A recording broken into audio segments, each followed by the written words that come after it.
Hi everyone, आज हम बात करेंगे फ़ीवर के बारे में।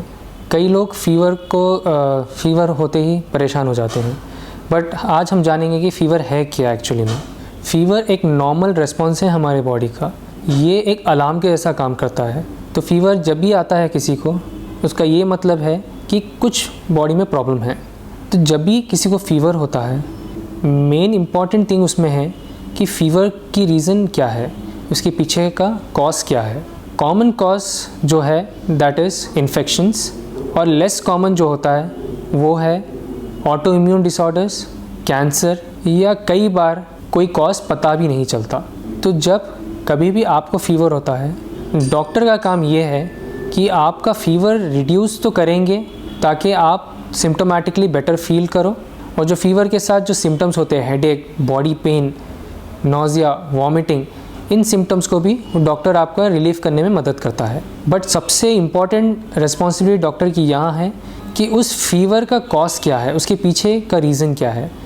इन्फेक्शन है, अगर इन्फेक्शन है तो किधर है, बॉडी में किधर ये इन्फेक्शन लोकेटेड है, तो ये डॉक्टर का काम होता है।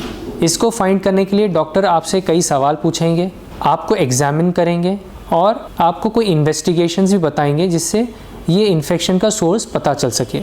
अगर इस इन्फेक्शन का सोर्स नहीं पता चलता है तो कई बार डॉक्टर आपको 3 हफ्ते तक वेट करवाएगा। अगर फ़ीवर ज़्यादा नहीं हो या आपकी कंडीशन इतनी सीवियरिटी ना हो तो डरने की बात नहीं है। कई बार होता है कि इन्फेक्शन का सोर्स पता चलने में टाइम लग सकता है। अगर 3 हफ्ते से ज़्यादा आपको फ़ीवर रहे तो उसे हम कहते हैं फ़ीवर ऑफ अननोन ओरिजिन, यानी कि फ़ीवर तो है बट उसका पीछे का कॉज अभी तक पता नहीं चला। उसके लिए इन्वेस्टिगेशन और ज़्यादा करना पड़ता है। कई बार सेम इन्वेस्टिगेशन आपको बार बार करना पड़ेगा, क्योंकि इन्फेक्शन और दूसरे डिसीज़ेस कई बार वेरी करते हैं और कई बार इन्वेस्टिगेशंस में वो पकड़े नहीं जाते। जो इन्फेक्शियस कॉज होता है फ़ीवर के लिए वो अक्सर मालूम पड़ जाता है और उसका ट्रीटमेंट भी आराम से हो जाता है। अगर वो नॉन इन्फेक्शियस कॉज हो, जैसे कोई कैंसर या ऑटो इम्यून डिसऑर्डर, तो इन केसेस में फ़ीवर लंबे टाइम तक रहेगा। किस टेम्परेचर पे हम बोलते हैं कि ये पर्सन को फ़ीवर, नॉर्मल टेम्परेचर वेरी करता है, उसका एक रेंज होता है जो कि 96 फ़ारेनहाइट टू 99 फ़ारेनहाइट। कई बार ये टेम्परेचर वेरी होता है दिन और रात में, और ये वेरी होता है एक्टिविटीज़ में। अगर आप रिगरस एक्टिविटी कर रहे हो, स्पोर्ट्स या जिम या एक्सरसाइजेस कर रहे हो, उसमें आप वो टाइम पर आपका टेम्परेचर हायर साइड पर रहेगा। मॉर्निंग टाइम में टेम्परेचर लो साइड रहता है। जैसा जैसा इवनिंग आएगा वहाँ पे आपका टेम्परेचर 1 डिग्री तक बढ़ सकता है। ये नॉर्मल वेरिएशन है। एनी टेम्परेचर अगर 99 से ऊपर हो तो जब भी हम कहते हैं इसको फ़ीवर। इसमें भी ग्रेड्स होता है। अगर जस्ट 100 हो तो ये लो ग्रेड फ़ीवर होता है, 101 to 2 या 3 हो तो ये moderate to high grade fever होता है, 104 अगर ये जाए या उसके ऊपर चलाए ये हाई ग्रेड फ़ीवर हो जाता है। मैक्सिमम टाइम में फ़ीवर 104 से कभी ऊपर नहीं जाता, और जितना हाई ग्रेड फ़ीवर हो हमें वो समझना चाहिए कि उतना इन्फेक्शन सीरियस हो सकता है। बट हमें सिर्फ फ़ीवर को नहीं, हमें दूसरी चीज़ें भी हमें देखना पड़ता है कई बार, जैसे कि आपका लंग एक्टिविटी, आपका cardiac activity, blood pressure check किया जाता है और दूसरे पैरामीटर्स भी चेक किए जाते हैं, जिससे हम बता सकते हैं कि सीवियरिटी क्या है इन्फेक्शन का।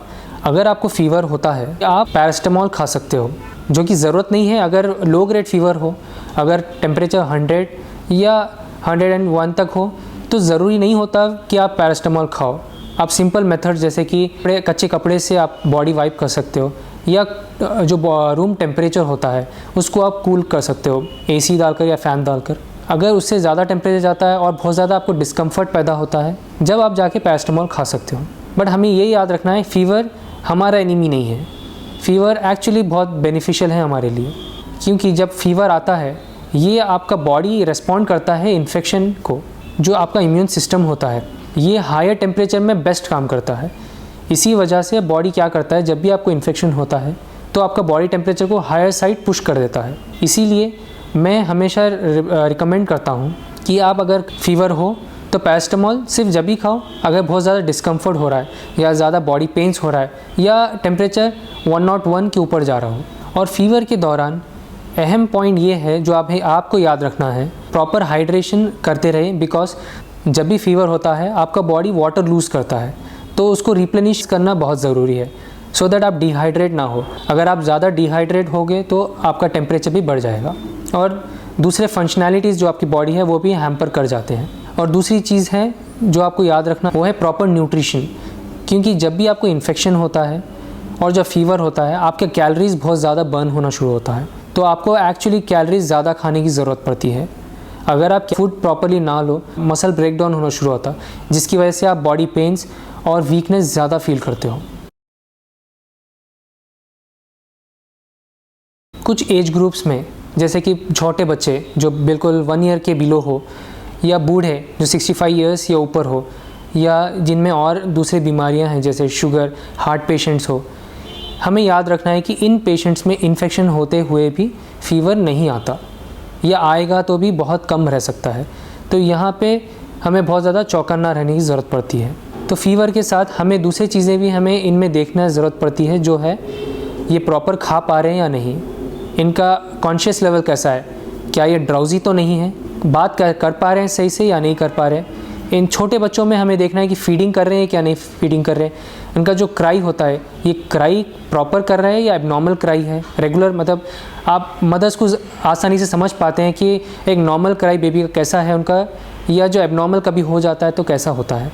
और बिल्कुल डल फ्लैसिड, मतलब जो बच्चे छोटे बच्चे होते हैं उनका जो मसल टोन होता है, जो हैंड मूवमेंट करते हैं वो बहुत रिगरस होता है, बहुत स्ट्रांग रहता है। अगर फीवर के साथ में बहुत हल्का हो गया, मतलब हाथ नहीं उठा पा रहे हैं बराबर से, या उनके हाथ पैर जो बहुत ज़्यादा ठंडे पड़ गए हों, तो ये रेड फ्लैग साइंस में आते हैं। मतलब ये फीवर के साथ में बहुत सीरियस इन्फेक्शन है जिन्हें इमीडिएट ट्रीटमेंट की ज़रूरत पड़ सकती है।